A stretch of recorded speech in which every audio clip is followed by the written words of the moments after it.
wait a minute, Bart. What was the name of that piece? It's called Fanfare for a Healthy Woman. Fanfare for a Healthy Woman. And he wrote it specially for all of you. So, 400, 6, 32, 73, 9, 20, 25, 92, 126, 17, 5, 1, 12, and 9. These are numbers you will remember as we go on with this conference. And it's the quiz is, what are they? And what do they mean? Pretty soon we will know. Good afternoon, everybody.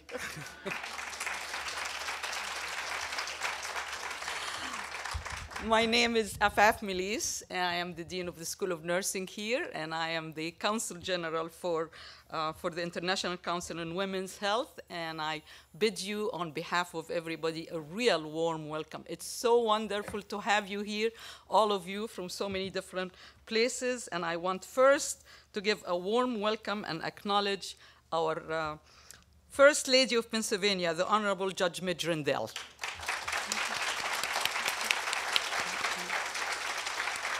Thank you for being here. And pretty soon, President Gottman will be here, and then we'll acknowledge her, and she will be introduced appropriately. She is our First Lady of the university. It's also my pleasure to welcome and acknowledge the Chair of the Board of Overseers of the School of Nursing here, Rosemary Greco. And now it's absolutely my distinct pleasure and honor to welcome each and every one of you for being here. You have come from so many different places. And this is the 18th International Council on Women's Health Conference, which is pretty soon you will know what that is. And we're so glad that it is here in Philadelphia. And as I look across the room, I see so many people, so many friends, and so many colleagues that I have met in different parts of the world where we partnered. And it's great to have you. So here is, I know many of you speak so many different languages. So I want you to pick up a welcome from your own, whichever language you speak, because I can't say from your native language because many of you speak so many languages. So I want you to pick up one word that depicts welcome. And on the count of 3, I want you all to say it at the same time. 1, 2, 3. One more time, loud. Fantastic. Welcome. Welcome. Well, it's like sort of a symphony with so many instruments in it. And, but at the end, with all these instruments, it comes out to a wonderful, coherent symphony. And that's what this group gathering is about. 32 countries. So here is one of the numbers. So 32 countries and many, many disciplines. We have the number of the 17 disciplines communicating together in so many different languages and so many different conceptual frameworks. It's music to our ears, and it's going to create something that's going to be lasting. So there are 400 participants. Not all of them are here yet because there are still some arriving. The university planned this conference in collaboration with the International Organization of Women's Health. And it is, and I don't know if the person who is the mother of person whose idea was to bring together a collection of people to empower women around the world and to organize women and to create a medium for people to speak together. Dr. Phyllis Stern, I don't know if she's in the room yet, but she's probably arriving late at night, so we will find a way to acknowledge her, and there is a lecture in her name, and this was established, so this whole collection was established in 1984. We have hosted 17 conferences before this. and many of you have been in conferences before. We had them in Canada, in the United States, in New Zealand, in Denmark, in Botswana, in Thailand, in Egypt, in Korea, in Brazil, and in Australia. And this is the 18th one of those. But it is for us here in the University of Pennsylvania, it is the second international conference on women's health. We are thrilled that you have come from far away places and to join us. And I know one thing that really puts us all together on the same page is that passion for making a difference and advancing women's health. This time it is in urban areas. Sometimes in other times it has been different aspects of women's health, but this time it's women's health in urban area and having an urban agenda. I think we all know, and you're going to hear more about that, countries throughout the world are rapidly urbanizing, particularly in the developing world. And for the first time in human history, the majority of people today are no longer living in rural areas, but rather in cities. In fact, today more than half the world live in urban areas, and it is predicted that 2/3 of the world by 2030 will be living in urban areas with all the issues. And there are, of course, the mega cities too. It's not only urban areas, but there are also the mega cities that are going to be doubling in few years. But what's even more staggering is that 32% of the world urban population live in poverty and slums. And of course, because this is women's health, 70 to 80% of those living in poverty areas are women. And that's why we want to focus on that. So increasing urbanization creates, this morning we had a pre-conference about disability and urbanization and women's health, and we learned that it affects every aspect of an urban area. Housing issues, transportation, water, sanitation, food security, violence, and of course, urbanization also increases disparities, highlights disparities that have already been existed, and it affects education. And I think all those impact health. We can't really deal with health until we deal with all those issues. And women are at the core of a thriving community, of any community, and make communities thriving. They are the mothers, the providers, the leaders, the caregivers, the teachers, the volunteers, and therefore they are affected the most. And by affecting them the most, we affect the community. So we want this conference and this gathering and all your thinking and all your presentation to ignite a dialogue about urban areas, about women's health and urbanization and women. We want to generate a momentum about gender and urbanization. We have on the campus here and in many places a momentum about urbanization. We want to ignite a passion about the connection between those two areas. So we're delighted to have received 300 abstracts from 36 different countries. 300 abstracts from 36 different countries. 92 of those, and here are some of the numbers, 92 of those will be presented in oral presentations. 126 will be presented as poster presentations. And we held a number, I mentioned, pre-conferences, and one of the pre-conferences is called Witness to Hunger, and it is an exhibit of photographs, and it is in Cohen Hall, which is just on your way to the hotel, and it's a very powerful statement about the relationship between hunger and housing, and hunger and living, and hunger and disparities. It really will touch you at the core of your heart, and it will stay. Sometimes the art depicts far more than any words can depict. So they are beautiful photographs taken by women themselves who are living this in poverty. And so it is their own perspective about their own lives, which makes it really powerful and touches you to the core. And there were other wonderful pre-conferences this morning. We have a very special exhibit on display here called Through Your Eyes, which takes an inspiring look into the lives of 7th grade elementary school girls from George Washington Elementary School.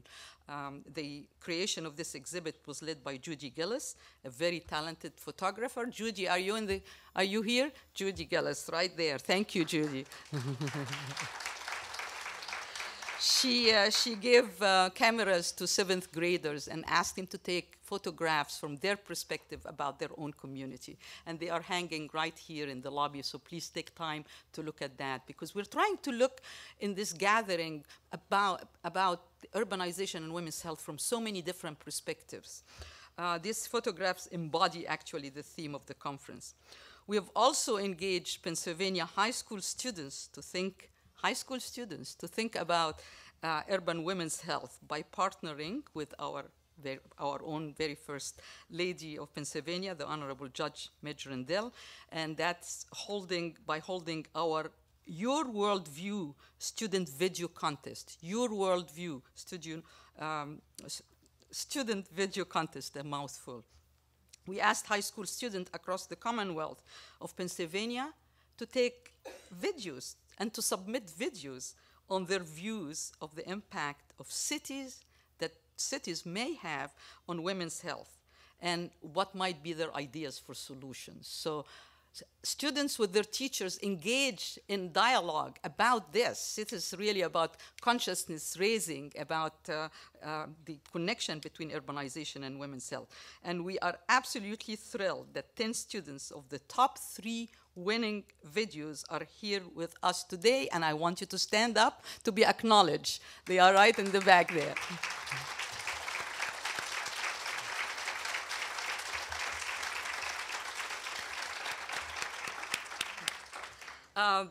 You're going to get to see the videos right after the reception. So all of you, I hope, will be here, because that's also before the CARE movie that's going to be narrated, and it's about women in other countries. So we have all this in store for you. Now, in the course of the next 3 days, this is only for tonight. We're not going to sleep tonight. There is just so much going on. But I know you're so excited, and you have been flying for a long time anyhow, so who needs sleep now? But in the course of the next 3 days, we are focused on a different area. Conceptually, we want you to think about that with us.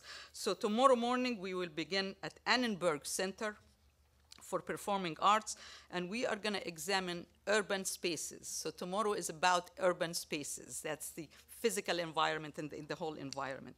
Friday, we move, and the impact on lifestyle, of course. And then on Friday, we will focus, and it's going to be at the Inn at Penn, Hilton Inn at Penn.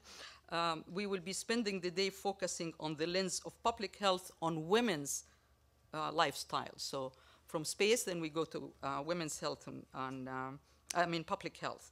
And then on Saturday, then we search for solutions and we think about the future. So putting all that together, we don't leave without solution. There are some excellent solutions, and there are also the future, a vision for the future. So that's wrapping it up. Achieving healthy urbanization in all countries is a global and shared issue, and that's really, it's not one country or the other, and it requires partnerships. And I think this is, if you look at the program, you will see that we are modeling what we believe in terms of partnership. We would not be here without just amazing collaborators across the university, across the city, and across the state, and in fact, across the world. And that's how we are going to find solutions. We are fortunate to have a wonderful foundation here at the University of Pennsylvania to build on this growing momentum in urban women's health. Our past president, Dr. Judith Rodin, set us on a path years ago that focused on defining a new role for urban universities. So other schools were building walls to protect themselves. She opened up that and connected us with the university and with other campuses. Our current visionary president, Dr. Amy Gutman, who is going to be giving the keynote this evening or this afternoon, is creating a future of interdisciplinarity. She's leading us by fostering integrative knowledge and by integrating science, and believes that there are no issues that are going to be solved until we integrate knowledge and integrate science. And she's done that by creating bridges for all of us, which is exemplified in this conference that brings together architects, designers, epidemiologists, urban developers, nurses, physicians, to define the problems and develop the solutions. President Gutman has challenged us as 12 extraordinary schools. We have 12 schools on this campus and 5 centers to focus not only on integrating our knowledge, but she also challenged us to translate that knowledge by actually doing something in the community and showing that this knowledge is working in the community and evaluating it. It's the mandate that she brought to us that we all believe in, and each school and center definitely have, if not only adopted, created, and the mandate is to engage locally and globally. Your partnership and participation in the next few days is about integrating knowledge. It's an exemplar of that, and it's integrating knowledge for women, which affects families and affects community. So we are absolutely thrilled that you have taken time and decided to cross the globe to attend this empowering and very important conference that should have implications for all of us in so many different parts of the world. And we all look forward, everybody who worked on this very diligently, look forward to meeting each and every one of you and hearing your ideas about what we could do. And now it is absolutely my honor to invite my partner, our partner, a strategic partner in planning this major conference. This is a person who directs the Urban Research Institute, who knows everything about urbanization, and whatever little I have learned, there is a lot for me to learn from her. So she is Dr. Eugenia Birch. She's the Lawrence C. Nosdorf Professor of Urban Research, Chair of the Graduate Group of City and Regional Planning, right here, and she's in the School of Design. She's co-director of Penn Institute for Urban Research, which is Penn-ICOWHI. You're going to hear a lot about Penn-ICOWHI, and she is a co-editor of City in the 21st Century series, which is produced by Penn Press. Please join me in welcoming Dr. Eugenia Birch, our partner in this.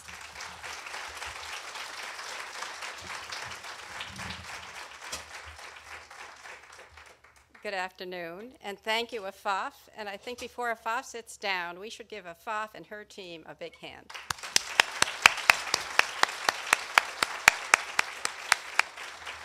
The spirit, the energy, the imagination, which you've just seen displayed here, is going to flow through this entire conference, and I'm very proud to be a partner with Afaf and with her team here at the School of Nursing. I'm just here to remind us about how important urbanism is. I've come back a week ago from the World Urban Forum that was held in Rio, and in fact, the image that you see in front of you is an image that was in the newspaper, El Globo, in Rio, which was discussing what the theme of that forum was. The theme was bridging the urban divide and fostering the right to the city. Here are ideas that we will be working with here as we think about global women's health. Because after all, global women's health is a universal issue, but we know that there is an enormous divide between those who have the health facilities and the health services and all the other things that are associated with it, as you see in this list of things on this slide, and as Afaf had said earlier, that health is not a single siloed activity, but it is totally related to the various other kinds of services and the various other kinds of activities that we see are so important in cities. Jobs, education, prevention of crime, the provision of infrastructure services, and so forth. Just the idea that 1 billion people are living in these kinds of shacks that you see pressed up against the luxury apartment buildings that we see in this image as well is a reality in much of the developing world and is actually a reality in our world, though it's not so stark. So as we think about the global issues of women's health, I hope we will think about it holistically, and we'll think about it collaboratively, and we'll think about the various sectors that are going to be so important to solving the problems. They will be the public sector, the private sector, and the non-governmental sectors. And you all represent those sectors here today, and I'm very much looking forward, as you are, to what will be proceeding in this conference as the days go forward. So thank you, Afaf, for letting me partner with you, or us partner with you, and we look forward to this conference.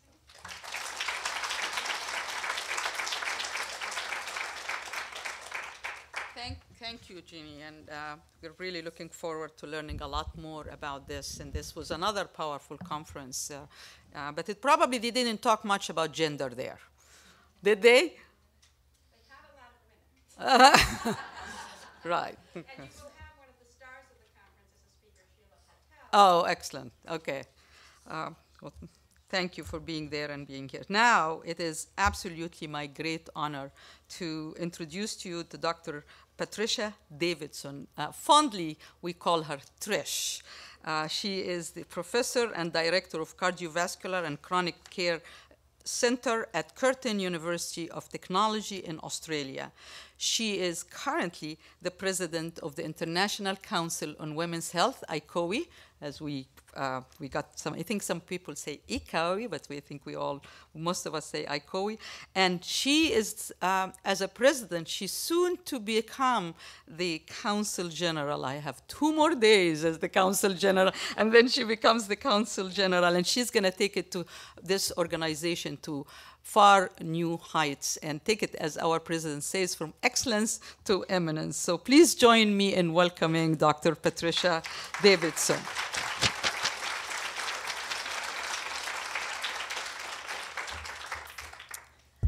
Well, thank you very much, Afaf, for that introduction. And I was just sitting in awe looking at Afaf and thinking, I've got to do that job. It's a bit scary. So Dr. Birch, Dr. Carpini, Judge Rendell, members of the Organising and Planning Committee, my fellow board members and delegates. On behalf of the board, it's my honour and privilege to welcome you to our 18th Congress. And it really is a great honour and delight to be here at the University of Pennsylvania. Coming from a very new country, it's pretty amazing just walking around this amazing campus and reflecting on the origins of Penn. And certainly, you know, there's some very deep-seated traditions here that are really empowering and identify where we've come from. The foundations of Benjamin Franklin, the great man of Enlightenment who was such an advocate for human rights, and in particular was one of the very early advocates of women's rights. And certainly internationally, President Gutmann is a leading light, and her scholarly works on liberty, education is certainly an awe and inspiration, and interfaces very much with the goals of our organisation. At each time of our biannual conference, and we come together as a board, it's often time to reflect and think, you know, where is our organisation going and what is our unique niche? As you're aware, there's many NGOs operating in the women's health space, but I think our organisation has some really unique attributes, and I think to be here at Penn really echoes really our vision for the organisation for the future. Certainly through research, advocacy, support and mentorship, they have great potential to advance women's health and well-being internationally. I think it's wonderful to see really many colleagues and friends in the room, and it's wonderful to see many of Dr. Meleis's students who have really gone on to leadership positions in their country. And certainly it's no disputing the fact that through education comes really empowerment and that capacity for advocacy.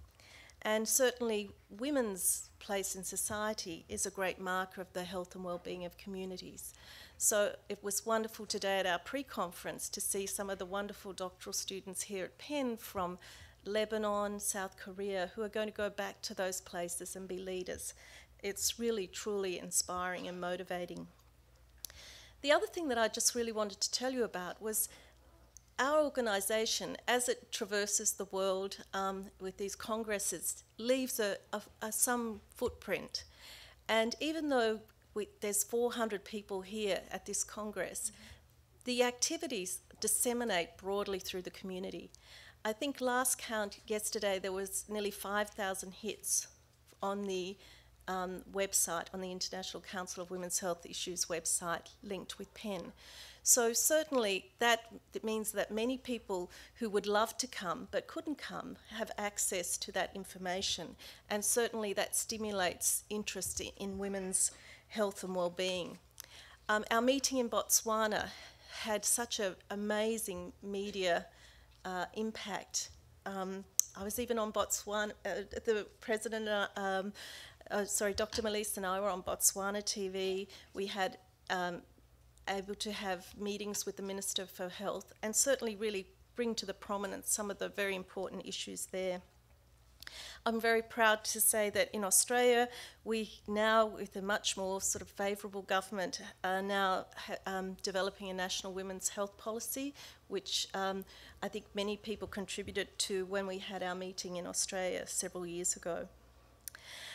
I'd really like to thank the organising committee and celebrate their achievements. It's certainly a sterling effort, and I know how much work it is, and on behalf of the board and the members, we really thank you very much. I think it's great to see the genuine cross-institutional support here at Penn, and it really is, you know, a great commendation to the institution to see cross-faculty collaboration. I'd really also like to commend the Penn Rockefeller Scholar Initiative. I think that is a fantastic achievement of this Congress, and it's great to meet many of those scholars, and I hope they have a really inspiring and motivating experience, and I'd really like to commend them for that. As Afaf mentioned, there's a particular mark in history coming today, and we really sadly want to really recognise the tenure of our current Consul General, Dr. Meleis. But as we say in Australia anyway, you can run but you can't hide. So even though she's stepping down from the board, from that formal position, she's going to stay and hold our hands for the years to come, and to really has generously agreed to maintain much of the secretariat or the infrastructure here at Penn. So I'd really like to, on behalf of the board, just make a few little comments about Dr. Meleis. It's not in the script. I thought, can I get away with this? I'm a brave woman. Yesterday, one of her colleagues said to me, "She has opened up my world." And as a colleague and scientist and an advocate for women's rights and women's health, I think that's a more fitting tribute could not be said. But through opening up all our worlds, she's given many of us many opportunities, created new friendships and alliances, but also through opening up our eyes, she's really identified some of the responsibilities that we have as global citizens, how fortunate many of us are in our lives, and the work we have to do ahead. I'd just like my fellow board members just to briefly join me here, as we just would like to make a small presentation to Dr. Meleis.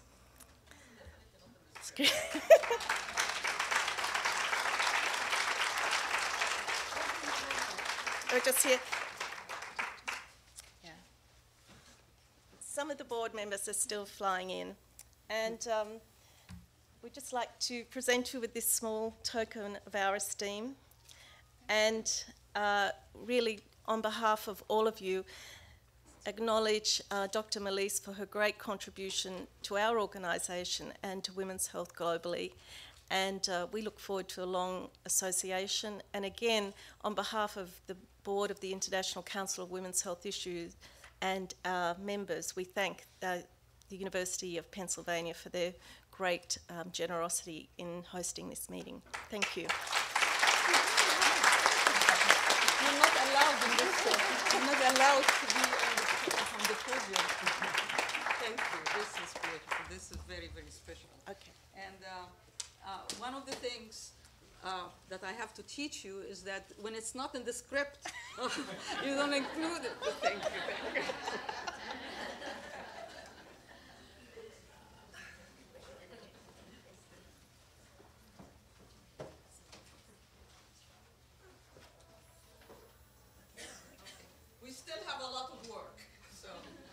So thank you. This was very, very touching, and I really appreciate it. And my colleagues on the board, we have done a lot, and we still have to do a lot. We are, when I still look at those pictures, the photographs today, and see the poverty, and I see the anguish, and I hear the stories of women, I say, did we do anything the last 20 years, and how much more we need to do. So thank you, that was very touching, and I look forward very much to your leadership, Trish. Now it is my absolute great honor to introduce somebody who has been a partner in everything we have done. First Lady of our state, the Honorable Judge Midge Rendell, who wears lots of hats. She has, in addition to 2 full-time jobs as First Lady of the state, judge on the 3rd Circuit of the U.S. Court of Appeals, Midge Rendell wears an additional hat. She has served as a member of the School of Nursing Board of Overseers since 1999, and she actually chaired the board until very recently. She's a member of the executive committee of that board. She played a very integral and vital role in planning of this conference. She is a member of our executive advisory board of the conference and really connected us when we talk about partnership for bringing a group of people like this together to talk about some important issues. You need partners in the state too, and she has been our partner in the state. She also spearheaded the Your Worldview Student Video Contest that we held for high school students across the Commonwealth, and they are sitting in the back there, which you will hear a lot more about later on, and you will get to see those videos. She has been a partner in every meaning of that word. So we thank you, Midge, for your remarkable vision, for your strategic thinking, for your creativity, for your leadership, and thank you for being with us today and sharing this very, very important occasion with us, and for actually helping us come up with also some solutions. So please join me in welcoming Judge Midge Rendell.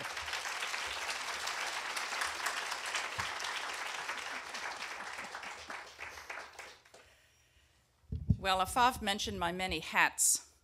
The most fun hat that I wear is my FOA hat. That's Friend of Afaf.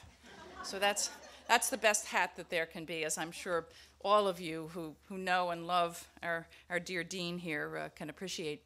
My role here today really is to bring you greetings, to welcome you to Pennsylvania and to Philadelphia. We're so happy that ICOWHI's 18th Congress on Women's Health Issues, Cities and Women's Health, Global Perspectives, is here in the Commonwealth of Pennsylvania. And our governor, Ed Rendell, who happens to be my husband, sends greetings. And I have a proclamation here that I'd just like to paraphrase some of the sentiments. He says, "It is my pleasure to welcome everyone to the University of Pennsylvania for the 18th Congress of the International Council on Women's Health Issues. This year, the conference theme focuses on the health of urban women. Here in Philadelphia, we can see a clear disparity between the health of urban women and the health of women statewide. For instance, recent data indicates that 63% of Philadelphia women are overweight, compared to 55% of women statewide. Also, 35% of Philadelphia women reported that they engaged in no leisure time physical activity in the past month, compared to only 26% of women statewide. Our state and local health departments, in cooperation with community health providers, are making strides in addressing these disparities, and recent health care reform policies will no doubt make access to better health care easier for everyone. However, there is still much room for improvement. I look forward to new ideas and actions that will be produced this week as a result of your discussions. As Governor of the Commonwealth, I thank you for your dedication to improving women's health and wish you the very best for a successful conference and an enjoyable stay in Philadelphia." Signed by Edward Rendell, April of 2010. So Ed sends his best wishes. He is a big proponent of health and of health care for women, because as we know, health care for women means health care for the community, because women are the backbone, the heart and soul of our communities, as we know. There's still so much to do, and so much you'll be doing this week to develop strategies to talk about disseminating and communicating ideas for improving urban women's health. But I want to tell you just a couple things that Ed has done in his administration to improve the health of our women and our urban women. For one thing, he created the Governor's Office of Healthcare Reform, and it is no coincidence that the chair of our Overseers Board, who was introduced to you a little while ago, Rosemary Greco, who is here with us, led that Office of Healthcare Reform in Harrisburg. And they accomplished so much, working on issues ranging from medical malpractice, community health reinvestment program, to revamping the way Pennsylvania delivers long-term living services. But the most important project was the bold Prescription for Pennsylvania, a blueprint for improving access, quality, affordability of health care. I just want to tell you a couple of the accomplishments. Enacting the country's toughest legislation to reduce the state's $3.5 billion in unnecessary health care spending resulting from health care acquired infections. We hear a lot about that, but we're doing something about that, and it's very important in our urban areas with our hospitals. Redesigning the way care is delivered to individuals with chronic conditions in the nation's most cutting-edge and comprehensive initiative. Ensuring that healthcare practitioners are permitted to practice to the full extent of their training to better use medical resources. And creating the Pennsylvania Center for Health Careers and Health Careers Leadership Council to address healthcare workforce issues, including shortages and lack of diversity in our healthcare workforces. The council is an initiative of the Pennsylvania Workforce Investment Board. And just one other thing I want to mention that I thought is very innovative, done by our Pennsylvania Commission for Women, under the leadership of the executive director, Leslie Stiles. They developed Pennsylvania Women's Wellness Kiosks, which are interactive kiosks that have information about obesity, chronic lower respiratory disease, cancer, stroke, diabetes, and are easy to use and access for women who can't make it to the doctor, they don't get to the clinic. But these kiosks are located in places where women go. They're in the markets. There are kiosks in prisons where some of our urban women end up. And when they can't see a doctor, can't get health screening, they go to the kiosk and access it for information about health issues. So I want to applaud what our governor has done, what Rosemary Greco, our chair of our overseers, has done, and what our Pennsylvania Women's Commission has done.